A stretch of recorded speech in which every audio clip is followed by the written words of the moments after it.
भाई अकमल बलरामपुरी, जो किसी परिचय के मोहताज नहीं है, खुर्शीद साहब के आदेश पर, जफर साहब के निवेदन पर भाई अकमल बलरामपुरी साहब ने जिन जिन कवियों को, जिन जिन शायरात को, जिन भी रचनाकारों को आमंत्रित किया है, भाई अकमल साहब के कहने पे सारे कवियों, सारे शायर यहाँ पर आए हैं। अकमल भाई बहुत अच्छे शायर हैं, मैं उनसे निवेदन करता हूँ कि माइक पर आए, और आपसे भी एक बार निवेदन करता हूँ कि एक बार जोरदार तालियों का महोत्सव करें और माइक पर आमंत्रित करें भाई अकमल बलरामपुरी साहब।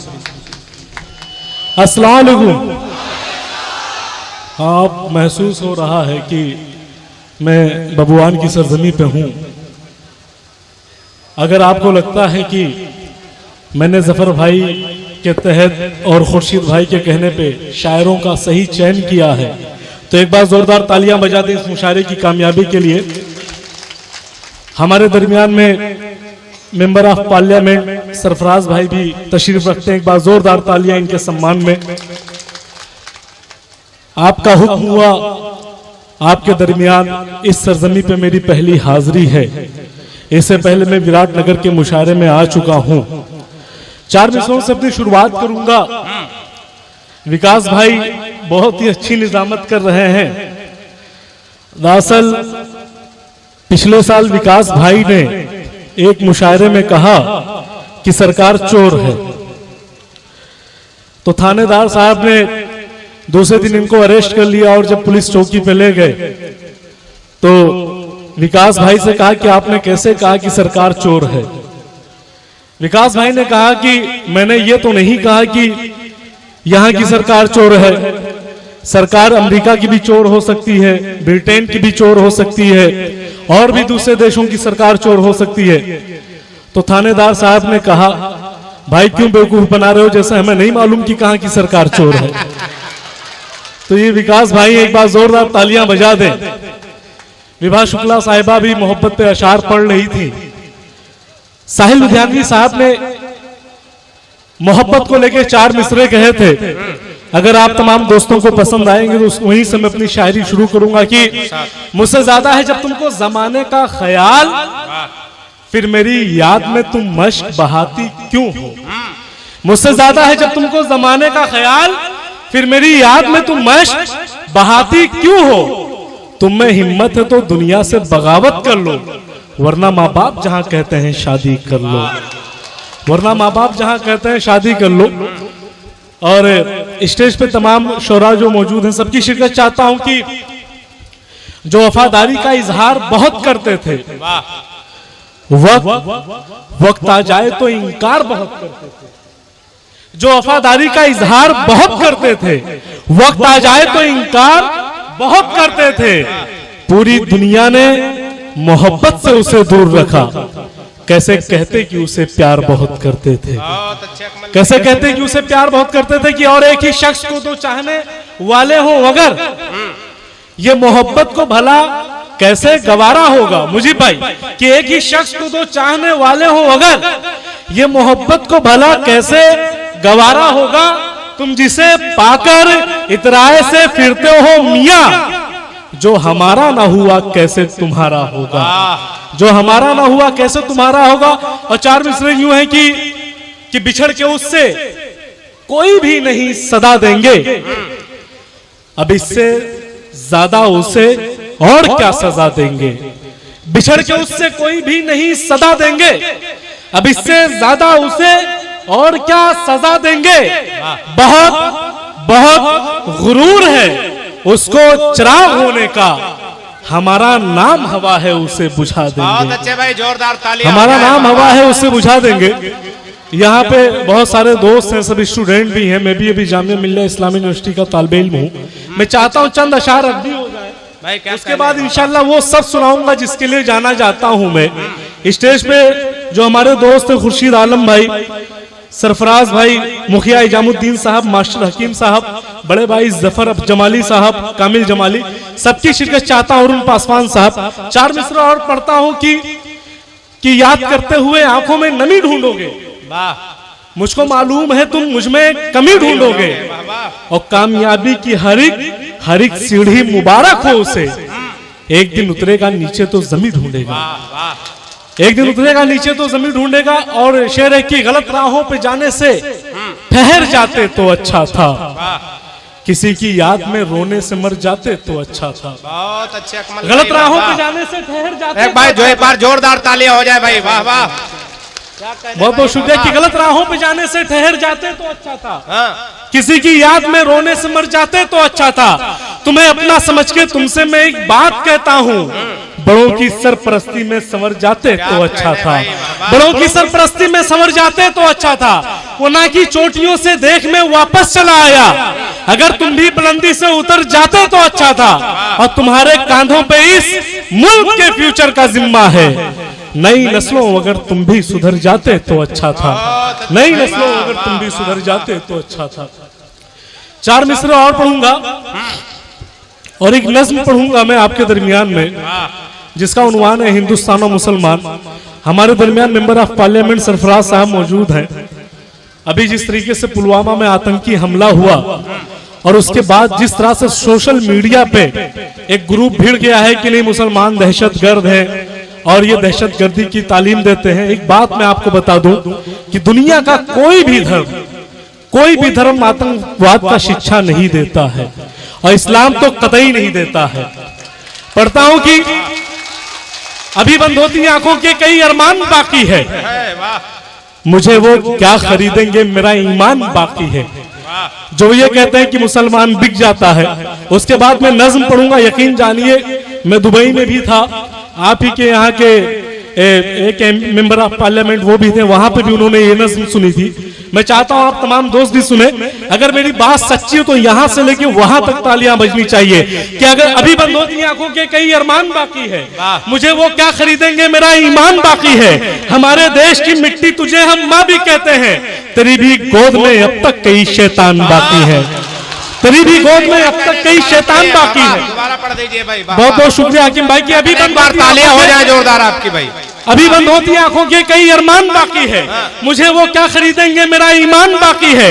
हमारे देश की मिट्टी तुझे हम माँ भी कहते हैं, तेरी भी गोद में अब तक कई शैतान बाकी है। और वफादारी की इससे और क्या बेहतर मिसालें दूं, हमारी टूटती सांसों में हिंदुस्तान बाकी है, हमारी टूटती सांसों में हिंदुस्तान बाकी है। अगर आप चाहते हैं कि वो नज्म पढ़ूं तो एक बार जोरदार तालियां फिर से बजा दे। सुनिएगा, मैं जामिया मिल्लिया इस्लामिया यूनिवर्सिटी का स्टूडेंट हूँ। एक बात बता दूं कि यहाँ पे बहुत सारे दोस्त मदरसे के तालिबे इल्म भी हैं। मैं खुद भी मैंने मदरसे में पढ़ाई की है। इसी अररिया के हमारे दोस्त शमशुल कमर भाई जो IAS ऑफिसर भी हैं, शायद आप जानते भी हैं, हमारे बहुत अच्छे दोस्त हैं। उनके भाई एक कस्टम ऑफिसर भी हैं। मैं नज्म पढ़ता हूं क्योंकि जब 19 सितंबर 2008 में दिल्ली में बटला हाउस इनकाउंटर होता है तो उसके बाद मुसलसल मुसलमानों पर लगने वाले दहशतगर्दी के ठप्पे मुझे इस बात का एहसास दिलाते हैं कि एक नज्म लिखनी चाहिए ताकि हिंदुस्तान की जनता ये भी समझ सके कि मुसलमानों ने इस मुल्क को क्या दिया है, सिर्फ हमेशा नवाजा ही है। पढ़ता हूं। बहुत अच्छे अकमल भाई। ज़ातो मज़हब का यहाँ कोई तरफदार नहीं, ज़ातो मज़हब का यहाँ कोई तरफदार नहीं। हमारे दरमियान में सरफराज भाई बैठे हैं, यकीन जानिए बहुत अच्छे नेता हैं, बल्कि सीमांचल के गांधी के बेटे हैं। मैं चाहता हूं कि आप लोग इनसे कम से कम एक यूनिवर्सिटी तो ले ही लीजिए अररिया में, ताकि तालीम बच्चे हासिल करें। पढ़ता हूं कि ज़ातो मज़हब का यहाँ कोई तरफदार नहीं, ज़ातो मज़हब का यहाँ कोई तरफदार नहीं। हम मुसलमान हैं इस देश के गद्दार नहीं, हम मुसलमान हैं इस देश के गद्दार नहीं। विकास भाई सुनिएगा क्योंकि एक बार जोरदार तालियां पूरे सदन की हो जाए भाई। वाह। देखिए मैं महसूस करता हूं क्योंकि मैंने कभी यह भी लिखा कि जो है आतंकी बहुत आपको कम मिलते हैं, आपको मुस्लिम घरानों से ही बम मिलते हैं। जो है आतंकी बहुत आपको कम मिलते हैं, आपको मुस्लिम घरानों से ही बम मिलते हैं। मेरे मुंसिफ ये सितम रोज किया जाता है, जब तुझे कोई नहीं मिलता है हम मिलते हैं, जब तुझे कोई नहीं मिलता है हम मिलते हैं। एक बंद पढ़ूंगा जो हिंदुस्तान की गंगा जमुनी तहजीब की मिसाल है, क्योंकि जब महारानी कर्णावती बाबर की नस्ल को एक खत भेजती, उसमें राखी का पैगाम भेजती है कि हम खतरे में हैं, तो हुमायूं उस वक्त ग्वालियर के किले में होते हैं, किसी जंग की तैयारी कर रहे होते हैं, तो हुमायूं उस वक्त कहते हैं कि नहीं, एक बहन ने अपने भाई को पुकारा है तो हमें जाना चाहिए, उसकी राखी की हिफाजत करनी चाहिए। पढ़ता हूं, हिंदुस्तान उसी गंगा जमुनी तहजीब का नाम है। भाईचारा मोहब्बत में बहाया है लहू, सरजमी हिंद की अजमत में बहाया है लहू, भाईचारा और मोहब्बत में बहाया है लहू, सरजमी हिंद की अजमत में बहाया है लहू। आप मस्जिद के अजानों को बहुत सुनते हैं, हमने मंदिर की हिफाजत में बहाया है लहू, हमने मंदिर की हिफाजत में बहाया है लहू। अगला बंद पढ़ता हूं। स्वागत है भाई, वाह। और यकीन जानिए कि अगर आप सुनना चाहते हैं तो मैं सुनाऊंगा, पूरी नज्म सुनाऊंगा। बहुत सारी बातें हैं, कोई इधर उधर की बात नहीं करूंगा, बल्कि तमाम मिसालें तारीख से दूंगा, ताकि जो हमारे हिंदू भाई हैं वो भी हमारी भावनाओं को समझे और उनके जज्बात को ठेस ना पहुंचे। अरुण भाई सुनिएगा, मेरे बहुत अच्छे दोस्त नजीब भाई भी यहाँ मौजूद हैं, उनकी भी शिरकत चाहता हूं। सबके कहने से तो हकदार नहीं हो सकते, अपनी मिट्टी के गुनहगार नहीं हो सकते। हमने हमेशा अपनी जानों को कुर्बान किया इस देश के लिए, मगर अफसोस होता है कि आजादी के इतने सालों के बाद भी दहशतगर्दी का इल्जाम हम पे आता है कि गाय के खाने वालों को वो कहते पाकिस्तानी हैं। इल्जाम मदारिस के बच्चों पर वो तो तालिबानी है कि गाय के खाने वालों को वो कहते पाकिस्तानी है, इल्जाम मदारिस के बच्चों पर वो तो तालिबानी है। हमने भी इस मुल्क की खातिर खून की होली खेली है, गर तुम हिंदुस्तानी हो तो हम भी हिंदुस्तानी हैं, गर तुम हिंदुस्तानी हो तो हम भी हिंदुस्तानी हैं।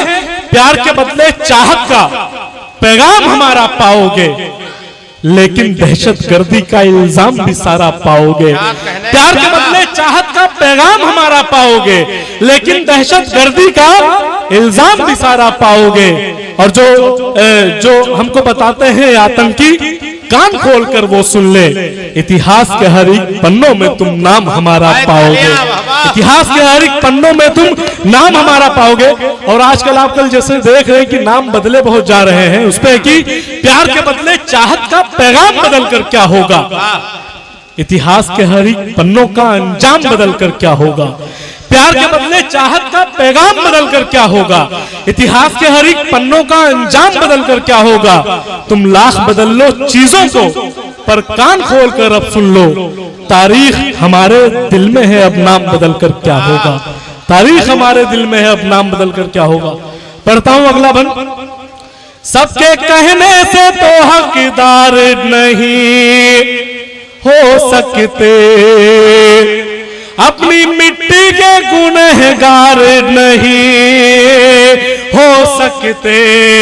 जिनके पुरखों ने लहू से तुझे सींचा भारत, उनके बच्चे कभी गद्दार नहीं हो सकते, उनके बच्चे कभी गद्दार नहीं हो सकते। क्या कहने, बहुत बहुत शुक्रिया। और यकीन जानिए, मैंने तो हमेशा कहा है कि मुझको दुश्मन से नहीं यार से डर लगता है, जैसे गिरती हुई दीवार से डर लगता है। मुझको दुश्मन से नहीं यार से डर लगता है, जैसे गिरती हुई दीवार से डर लगता है। जिनके सीने में ईमान की हरारत ही नहीं, उनको इस मुल्क की सरकार से डर लगता है, उनको इस मुल्क की सरकार से डर लगता है। एक बंद बहुत खास पढ़ूंगा, जो हमारे हिंदू भाई हैं, खासकर उनसे गुजारिश है कि वो इस बंद को सुने, क्योंकि जब 1947 में हिंदुस्तान पाकिस्तान का बंटवारा हुआ था तो आपने शायद वो दर्द महसूस किया होगा, मगर लोग भूल चुके हैं। मैं वो बात फिर से दोहराता हूं, तारीख के पन्ने से दोहराता हूं। नामे जब आया तिरंगे का तो इज्जत की है, आज जब आई है मंदिर पे हिफाजत की है। और बहुत तकलीफ होता है सरफराज भाई की मेंबर ऑफ पार्लियामेंट में कि लोकसभा में भी लोग जब बैठते हैं तो वहां पे भी बहुत सारे नेता ऐसी बात कहते हैं, जैसे एक साची महाराज साहब हैं, वो भी ऐसी बात बोलते हैं कि अफसोस होता है कि इस देश का एक मेंबर ऑफ पार्लियामेंट इस तरह की शर्मनाक बात करता है। उस वक्त मुझे लगता है कि मेरा दोस्त जो कहता है कि every politician should be educated then India will be successful, कि जब इंडिया का हर नेता पढ़ा लिखा होगा तब हिंदुस्तान की हालत बदलेगी। मुझे लगता है कि बिल्कुल वो सही कहता है। नामे जब आया तिरंगे का तो इज्जत की है, आज जब आई है मंदिर पे हिफाजत की है। हमको इसी मुल्क का गद्दार बताने वालों, हमने बंटवारे में अपनों से बगावत की है, हमने बंटवारे में अपनों से बगावत की है। 1947 में जब हिंदुस्तान पाकिस्तान का बंटवारा हुआ था तो मौलाना अबुल कलाम आजाद ने जामा मस्जिद की सीढ़ियों पे चढ़ के कहा था कि लाल किला की दीवारें तुमसे सवाल करती हैं, ताजमहल की खूबसूरती तुमसे पूछ रही है, तुम ये हिंदुस्तान छोड़ के कहां जा रहे हो। आखिर इसी मिट्टी के लिए तुम्हारे बाप दादाओं ने अपना खून दिया था। उस वक्त हिंदुस्तान के मुसलमान रुक जाते हैं, मगर उसके बावजूद भी वो बंटवारे में अपने ही लोगों से बगावत करते हैं, मगर उसके बावजूद भी आतंकवाद का इल्जाम हमारे सर आता है। हमारे दरमियान में विकास बोखल भाई, इनको मैं बहुत जबरदस्ती से पकड़ के लेके आया हूं। एक बार जोरदार तालियां बजा दें। अभी विकास बोखल भाई की अभी मैं एक बहुत ही लेटेस्ट बात बता रहा हूं कि विकास बोखल भाई के चचा इलेक्शन लड़ते हैं बाराबंकी से, तो उनको सिर्फ 3 वोट मिलता है लोकसभा का, उनको सिर्फ 3 वोट मिलता है लोकसभा के इलेक्शन में। तो विकास भाई के चचा जो है वो प्राइम मिनिस्टर को एक खत लिखते हैं और पूछते हैं कि मुझे Z+ सिक्योरिटी चाहिए। प्राइम मिनिस्टर को बहुत हैरानी होती है कि भाई इनको तो सिर्फ 3 वोट मिले हैं, इनको Z+ सिक्योरिटी की क्या जरूरत है। वो डीएम को जांच का आदेश लिख देते हैं, डीएम जांच कर लेता तो उनके चचा से पूछता है बुला के कि विकास की आपको तो सिर्फ 3 वोट मिले हैं, फिर भला आपको Z+ सिक्योरिटी की क्या जरूरत है। तो विकास भाई के चचा कहते हैं कि जिस जगह पे लोग मेरे इतने खिलाफ हो वहां तो Z+ सिक्योरिटी मिलनी ही चाहिए। तो ये विकास भाई है, इनकी पूरी फैमिली ऐसी है। आखिरी बंद पढ़ूंगा कि हम क्या थे क्या नहीं है। जिस तरह हम हैं मिटे खुद को मिटा कर देखो। आखिरी बंद पढ़ के इजाजत दीजिए क्योंकि अल्ताफ भाई भी अभी हैं और भी शायरात हैं, सबको सुनना है आपको। जिस तरह हम हैं मिटे खुद को मिटा कर देखो, जहां दिल्ली पे लिए सर को कटा कर देखो। 865 बरस हमने हुकूमत की है, जाओ इस मुल्क का इतिहास उठा कर देखो, जाओ इस मुल्क का इतिहास उठा कर देखो। कौन कहता है कि इस देश के हकदार नहीं, हम मुसलमान हैं इस मुल्क के गद्दार नहीं।